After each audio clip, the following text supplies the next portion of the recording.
This is Ralph Zuranski. I'm on the phone with Frank Deardurff.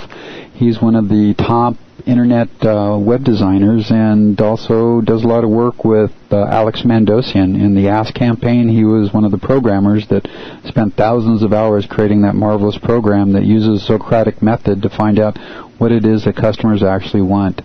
Frank, perhaps you might be able to give us sort of an overview of what it is that you do. Well, Ralph, what I do is I design what they call direct response websites and graphics and everything related to a website, hook up shopping carts. We do custom programming here at Access Cafe Networks. I've been in the computer industry for over 20 years doing network consulting and various different computer programs such as like AutoCAD, computer graphics, technical illustration. And I've recently, of course, in the past, I'd say 4 or 5 years, I've got involved in internet marketing. So I've been able to work with people like Alex Mandossian in internet marketing to better incorporate those into my direct response websites. I've seen you a lot. In fact, I first met you at one of the seminars that I went to. I think it was the big seminar in Dallas. That's correct. It was the first place that I met you, and I was always impressed with your quiet enthusiasm and just your ability to produce incredible websites with high integrity and just gorgeous designs. And you've worked a lot with Brett Ridgway, too, in the back of the room doing speaker fulfillment. And I always admired the people that were real servants at the seminars that were quietly working to make a difference in the world for not only the speakers but all the attendees that were there. Yes, Brett's a good friend of mine. We worked at a sister company at one time together. And I go to these events to help him out as well as meet a lot of the people that go. As you know, attending seminars such as those are priceless. I was always curious what your definition of heroism is. A hero to me is somebody that you can look up to. It doesn't need to be somebody like Michael Jordan or anybody of that sort, that's in the limelight. But a hero could be somebody that you admire and want to be like, just for certain qualities that they have or achievements that they've done. Somebody that you can consider a true role model, somebody like your parents or a teacher that stood out for you in school, somebody in your local community. I had some difficulties when I was a child, and to help me overcome my difficulties, I created a secret hero in my mind that helped encourage me to deal with life's difficulties. Did you ever create a secret hero like that? Not so much a secret hero, but I also, being from a single-parent home, I didn't have a father role model, so that I had to look at other people in my life. A lot of people just assume that your father, if you're a man, is your role model. My mother inspired me in many ways that I couldn't even go into at the moment. But there's also other people that have made an impression in my life that I look to as not necessarily a single hero, but some important factors that I've learned from them. Mm-hmm. What is your perspective on goodness, ethics, and moral behavior? Such as my thoughts on it, or as far as what do you think about it in society today? It seems that expediency is more important than following a strict code of ethics. Everybody seems to be warring against absolutes as far as this is right, this is wrong. There seems to be everybody trying to justify their actions in the pursuit of their goals without any standards. Well, I've always been brought up in a what they consider a God-fearing home. Not that you're afraid of God, but just that that there's a price to pay for your actions. And in the school corporations today, that's not around. And when I was growing up, that was. And I think, from what you're saying, I think, people need to be held accountable for what they do, and whether it's good or bad, you have to take good criticism along with bad criticism and learn from those aspects, but you also have to have set certain standards that you can live by, something that you're not going to be embarrassed or ashamed by saying, yeah, I did that. Mm-hmm. Do you think that it's important to have personal integrity? I think so, yes. What are the principles you're willing to sacrifice your life for? I know there's been a question about running into a burning building to save the life of somebody, but there's more of a other silent sacrifice of somebody that takes care of somebody in their family, or just does a quiet, good job on doing the things that they should. I think those are the most rewarding. I think, some rewards are just seeing, maybe you're helping a small child or something, you see a person in need. If you don't think about, what am I going to get out of it before you do it, I think that's actually a truly good deed. You're not looking to get some reward out of it. Uh-huh. When was the lowest point in your life, and how did you change your life path to one of victory over all obstacles? Well, I don't know. I try to live very optimistically. To say that I had a low point, it's hard for me to pick out a low point, Ralph. My mother has always envisioned in us or passed on to us that you always look for the good things in life, no matter what it be. We had, coming from a single parent childhood, there was 4 kids, and growing up, my mother never allowed us to think that we were poor or did without. We always had food on the table. We never stopped to think that it wasn't steak and baked potatoes. Trying to look from a low point, I don't know if that's possible. Yeah. Do you have a dream or a vision that sets the course of your life? Well, a dream or a vision that I've always had, as I said, coming from the home that I did, I've always had the vision to be able to support myself without having to ask how much something is, as well as being able to just, tell my mom to retire and just say, thanks for taking care of me, Mom. It's my turn for you. Oh, that's great. Do you think that it's important to take a positive view of any setbacks, misfortunes, or mistakes that we make? Well, to quote, I love quotes, Ralph, and you said mistakes. Benjamin Franklin said that a mistake is truly a mistake if you learn nothing from it. And, I live my life by that, as well as trying to be as positive as possible. Always trying to look for the good things, in no matter what the situation is. Do you think that it takes courage to pursue new ideas? Oh, yeah. Starting a business on my own or with a partner, leaving a guaranteed paycheck to do something that I love and enjoy, trying to help other people, that took a lot of courage for me, having a family that I'm trying to support. Yeah. I think it takes a lot of courage no matter what you do, taking an adventure, an endeavor. It takes sometimes that courage to make changes in your life, and one of the consequences of that is experiencing discomfort or just realizing how hard it is sometimes to make your dream come true. Do you think that it's important to be willing to experience discomfort? Yeah, sometimes you have to. Sometimes you have to do without to get ahead. Do you believe that your dreams will eventually become reality? I know they will. So you feel it's important to have faith in your belief that your dreams will become reality? Yeah, I believe that,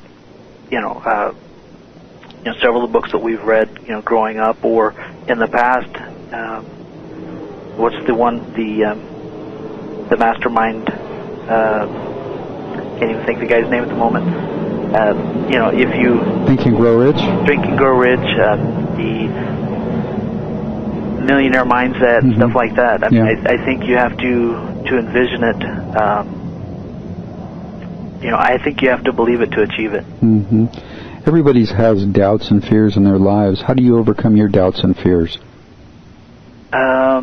Faith, talking with my loved ones and my peers or the people that, my mentors. Is there anybody that gives you willpower to change things in your life for better other than just the members of your family? Other than the members of my family? Yeah. My mentors, my business partners, the people that are in some of the masterminds that I'm involved in. Do you think that it's important to forgive those that upset, offend, and oppose you? I think you have to. I think, not to get biblical on you, but, I think before you can be forgiven, you have to forgive those that, have done things against you. Yeah, I believe that's true. Do you experience service to others as a source of joy? Yes. What place does the power of prayer have in your life? Daily, regularly, both in trouble and not in trouble. Mm-hmm. Do you feel that it's important to maintain a sense of humor in the face of serious problems? Yes. I think it can be overdone, but I think, I think happiness keeps us healthy. Mm-hmm. Laughter keeps us healthy. Who are the heroes in your life? Heroes. Well, I do have a couple of sports heroes that I always, how they carried themselves on the field as well as off the field. People like Walter Payton and Mike Singletary, they had a strong faith. They believed in what they did on the field. Mm-hmm. But I also looked up to people around me, people that I worked with. There's, countless. Of course, my biggest hero would be, I'd have to say, my mother. Uh-huh. Yeah. Why do you think heroes are important in young people's lives? I think it gives them somebody to look up to, somebody to try to image themselves after. Mm-hmm. Do you think there's any heroes in our society today that aren't getting the recognition that they deserve? Daily. There's many unsung heroes, too numerous to count, that I would imagine. People that work at the Salvation Armies or the food stores, for the needy. Mm-hmm. They go to those day in and day out without worrying about recognition, and I think those people are unsung heroes. Mm-hmm. Do you have any good solutions to the problems facing society today, especially racism, child and spousal abuse, violence among young people? No.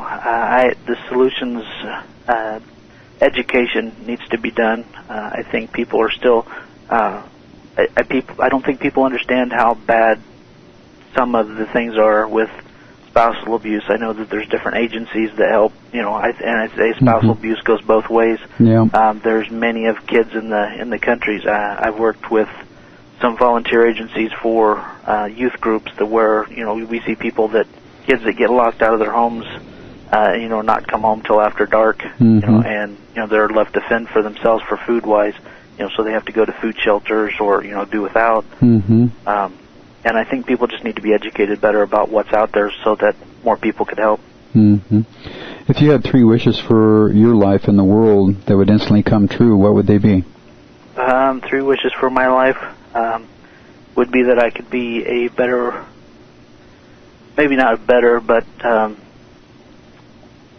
better role model for my kids. I think, there's things I wish I had done differently in the past, but, Mm-hmm. You always try to be the best that you can be, and you hope that you have the goal that I had of being financially sound, so that I can help more people. Yeah. And that just more people are able to maybe help educate other people so they can do the same. Mm-hmm.